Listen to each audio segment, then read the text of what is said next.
అందరికీ నమస్కారం. ఇవాళ ఆంధ్రప్రదేశ్ రాష్ట్ర టిడ్కో చైర్మన్గా పదవి బాధ్యతలు స్వీకరిస్తున్న మా నెల్లూరు జిల్లా ముద్దుపెడ్డ ఆంధ్రప్రదేశ్ రాష్ట్ర టిడ్కో చైర్మన్ మరియు జనసేన పార్టీ జాతీయ మీడియా అధికార ప్రతినిధి మరియు conflict management head Janasena party వారికి నెల్లూరు జిల్లా నాయకుల తరపున హృదయపూర్వక అభినందనలు. ఈ పదవికి ఖచ్చితంగా వారు వన్నె తెస్తారని అత్యధికంగా మేము ఆశిస్తున్నాము.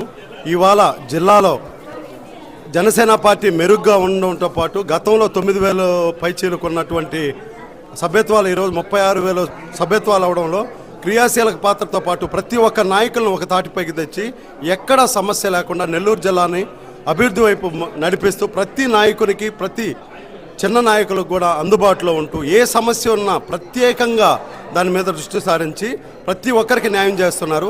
అదేవిధంగా ఈ టిడ్కో బాధ్యతలు స్వీకరించాక కూడా మన రాష్ట్రం మొత్తం సామాన్య కార్యకర్తలు, జనసేన వీర మహిళలు అందరికీ తప్పకుండా న్యాయం చేస్తారు. హెల్ప్ చేయడానికి ఎన్ని వేళ కృషి చేస్తారని మనస్ఫూర్తిగా కోరుకుంటున్నాను. Congratulations sir. ఈరోజు అజయ్ గారికి ఈ గౌరవం దక్కిందంటే చాలా జనసేన పార్టీకి ఎంతో కృషి చేసిన వ్యక్తి ఎవరైనా ఉన్నారంటే అజయ్ గారు. ఎందుకంటే అన్ని జిల్లాల్లో కూడా ఎక్కడైనా సరే చిన్న కష్టం వచ్చిందంటే అజయ్ గారు వెళ్ళి ఆ కష్టాన్ని సరిచేసి ఈ పని ఎవరికీ తెలియకుండా ఒక పార్టీకే తెలిసేలాగా కష్టపడిన వ్యక్తి అజయ్ గారు. కనుక జనసేన పార్టీలో ప్రతి ఒక్కరికి కూడా కష్టపడే